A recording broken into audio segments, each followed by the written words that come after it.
léegi les conséquences yi nga xamante ne ni tey ji xeetu ñàkk a déggoo bi seen diggante mën na ko indi lan la. c'est-à-dire ñoom li ñu bëgg gérer mooy boo gisee seen plan de redressement bi xaalis yu ñu fonctionner rek ku nekk di am xaalis ci ñoom le premier ministre avec ses fonds politiques le président avec ses fonds politiques ku nekk di dajale ay xaalis nga taxaw en attendant ñu àgg ci cëppaandaw bi le Sénégal ne les intéresse pas, bon Dieu. La conséquence c'est quoi? Ils vont continuer à cheminer en parallèle nii de temps en temps ñu laalante daal di def benn cirque daal di woon Sénégalais yi daal di fóonante daal di avancer de temps en temps. Vous voyez, quand le président va accepter dans cette histoire de présentation du plan de redressement va accepter de marcher derrière le président de la République, le premier ministre, mais c'est que c'est consensuel. Foofu dañu teg essentiel bi mooy nañu fexe ba jouer fii génn, mais la République ne fonctionnant pas comme ça, c'est le premier ministre, c'est le président de la République qui devait revendiquer déjà loolu ngay wax ni du demee nii. Il ne l'a pas fait, il a laissé aller et il continue de laisser aller. Continuer laisser aller boobu moo yóbbu sunu roppalaan bi ñu yóbbu ko fële Turquie di yëg ci kaw xale yi naan ndeysaan xool leen Erdogan moo koy yóbbu aéroport et ainsi de suite. C'est ça qui est extraordinaire. Donc le président ne va pas signer la réclamation parce que l'enjeu c'est le pouvoir. Maintenant on est en train de le suivre d'assez près pour xam ñoom fu ñuy couper. Et comme je l'ai dit, nous sommes prêts à faire face parce que nous avons fait face depuis très longtemps. Loolu nag moo leen di déranger. D'accord. Alors une autre thématique que nous allons aborder mu soxal wàllu yoon justice tudd nga ko tout à l'heure ñu gis ni récemment l'Union des magistrats du Sénégal dafa tabaat beneen président bu bees muy ki nga xamante ne ni moo di Cheikh Ba.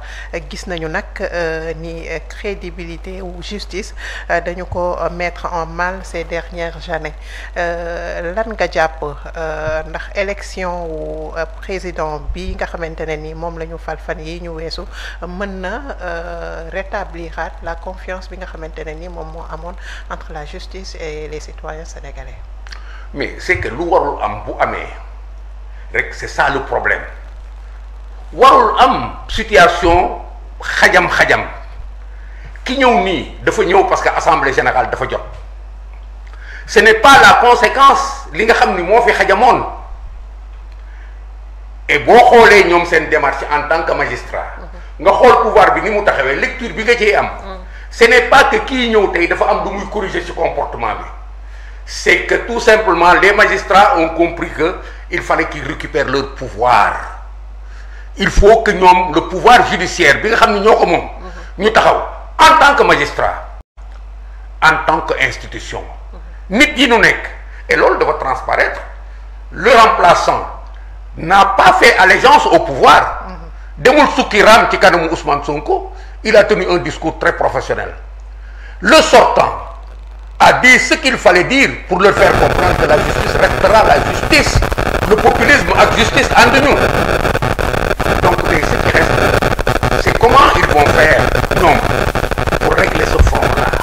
Parce que je vous l'ai dit, li nu foog ni moo mën a am ba ñu ko doon wax bi ñu nekkee ci opposition. Oui, on a une justice bouchée, nangam sangam, et ainsi de suite. Indépendance justice dafa topp processus dans nos pays là. Ci réew mu mel ni Sénégal, indépendance bi justice bi da koy xëccu progressivement. Progressivement. On ne nie pas qu'il y a eu des empiètements. Mais ñoom ce sont les derniers arrivés. La justice va être par force plus libre avec eux. Et surtout que ñoom ils agressent la justice est en train de comprendre que moom mooy dernier rempart pour sauver la République. Et c'est ça qui est en train de se passer dans tous les dossiers. Maintenant, li xewoon bi nekkee opposition, ils avaient réussi à infiltrer la justice. Ils avaient réussi à mettre leurs hommes. Ils avaient réussi à jouer sur ces positions-là. Ba léegi mu ngi fi. Mais booy xool en filigrane, tu te rends compte de ce que la justice sénégalaise est en train de se remettre en place à sa position. Mais est-ce que la justice sénégalaise ci boppam du c'est-à-dire naka la ñu def ba ay nit war a mën a infiltrer la justice sénégalaise comme ni nga ko waxee tout à l'heure nii dañu infiltrer nit ñu mën a def ba infiltrer police, infiltrer gendarmerie. Le cas du capitaine capitaine Touré est là. mais justice ak nu muy doxee laa wax. mais le cas de Ngagne Demba Touré est là. le cas du cousin de Fadilou Keïta est là. ay nit la ñooy jël pervertir seen engagement. man ma nekk commissaire de police.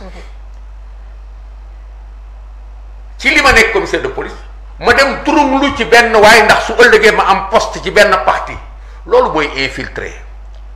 boo xoolee Pastef li nu fi indi yépp ci ay nit mais ils étaient dans l'appareil à l'époque.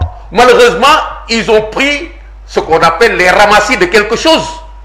Ils n'ont pas pris l'excellence mais ñi fi nekk ñëpp mais ñu ngoon ci appareil bi c'était des infiltrés. Il y en a eu dans la justice, il y en a eu partout, il ne faut pas avoir peur de le dire. Il y en a eu même dans toutes les forces de défense et de sécurité. Des gens moo tax événement yi am ngay gis naan message bii kat police la jógee gis ngeen kële moo ko joxe fii ainsi de suite moo tax le capitaine Touré a existé du ma citer yeneen tur moom moo ci gën a feeñ dans la justice. Mais il y en a eu. J'ai vu un magistrat qui, après avoir porté un jugement favorable à Ziguinchor, à Pastef, a porté un bracelet de Pastef en main. C'est des infiltrés. Maintenant, justice bi ci li mu doon nii dans nos corps en la justice ak loo mënti def on s'entre-respecte mais substance bi nga xam ni moom mooy téye corps bi su demee ba nekk en danger rek ci kaw nit dañuy fusionner téye loolu moo daal justice bi. bu demee noonu est-ce que dinañu mën a amati sax yaakaar ci justice bi ak. tey lañ ci commencé am yaakaar oui bi nu gisee ay magistrats. taxaw di wax naan populisme ak justice ànduñu tey lañ ci war a mën a am yaakaar. parce que ñii danoo taxaw attaquer justice bi frontalement ci angle yi nga xam ni amul théorie yu am hauteur. ay magistrats yi dañu corrompus on sait toujours les mêmes ils sont mauvais. Ça c'est le langage de Pastef. Les magistrats sont venus avec un discours haut du professionnalisme pur wane seen bopp taxaw tey la ñu war a mën a yaakaar ci magistrats yi et je vous jure que ça va continuer malgré lii nga fi gis ci ay dossiers ñu naan xawma lan pour financier nangam sangam ñu naan procureur bi c'est un procureur couché malgré tout cela la justice va continuer à relever la tête. Je vous l'ai dit. Régime bu ñëw ak li nga ciy perte ñoom ils se sont armés pour ne pas perdre mais récupérer de l'espace face à la justice moo tax ñuy engagé justice bi Guy Marius Sagna naan justice dafa am solo tellement que kenn war ko bàyyi ay magistrats xawma nag wéete cette presse sénégalaise loolu dafa rëy wéete le procureur loolu dafa rëy parce que loolu dafa di des attaques directes qu'on fait aux institutions. loolu ak li mu wax président de la République le président de la République n'est que légal il n'est pas légitime loolu dafa rëy mais fii la Sénégal toll ñun li ñuy jàppante ak ñoom fii Sénégal toll lañ koy xëccoo ak ñoom on n'est pas du tout perturbé et on est certain que cette justice-là va remporter son combat du ñoom ak justice buy tëdd fii on n'est pas dans certains pays bananiers là et consorts qu'on reconnaît ici ça va bien se passer avec les magistrats que nous connaissons. D'accord alors dañuy desandi ba tey ci justice ak yenn ci seeni camarades de parti yoo xamante ne ni jamono ji ñi ngi en détention dans le cadre de la reddition des comptes mu nekk loo xamante ne ni yàgg ngeen ko dénoncer di wax ni règlement de compte la gën a nduru acharnement ak yu ni mel tey ji naka ngeen di dundee situation boobu yéen waa APR.